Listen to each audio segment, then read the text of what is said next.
I get asked many times, why are you doing this? The primary motivator for me is to share this place with others, and the land is calling me to do it right. And doing it right means sharing it with others. So for the last 25 years in Summerfield, we've really been building the same type of neighborhood and the same type of house. You have people who want to come back into the area that may have gone to college, or you have people that just want to downsize. And unfortunately, there aren't a lot of options. And so that creates what I call a turnstile town.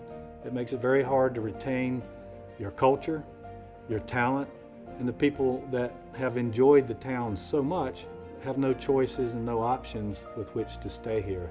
Zoning is set up so that the only thing you're allowed to build is really big lots, very low density with big houses sitting on them. Guess what you build?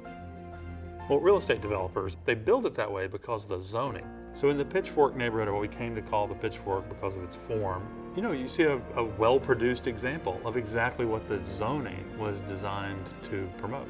I think David learned from the experience of building one neighborhood according to the rules and doing the best he could. Unfortunately, that same zoning sets up the likelihood that something like that would be developed one piece, 20 or 30 or 40 acres at a time, over each parcel, one after the other, until eventually all the open land still available for planning has been lost. Things are changing in Summerfield, and things will continue to change in Summerfield. My goal is to make sure that the changes that come on property that I own and control come with a great deal of input by all and a great deal of intention and strategy and innovation to create new and positive places for others. The sense of stewardship that he has, he just felt like the land deserved better than more of the same.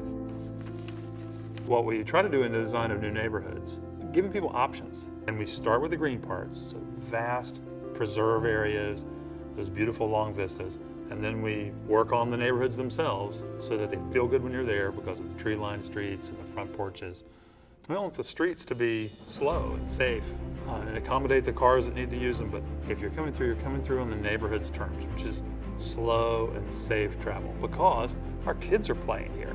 The long views over open space, safer streets that are pedestrian friendly and bike friendly, trail connectivity, miles and miles of trails and connectivity. These are things that might be more conducive to bringing people together, and maybe even for them not to have to leave their community as much. They don't have to get in their car and drive to the park.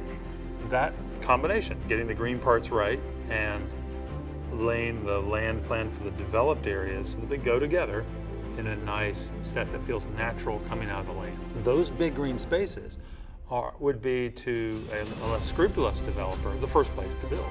A less careful developer would just start there and fill up all that green space.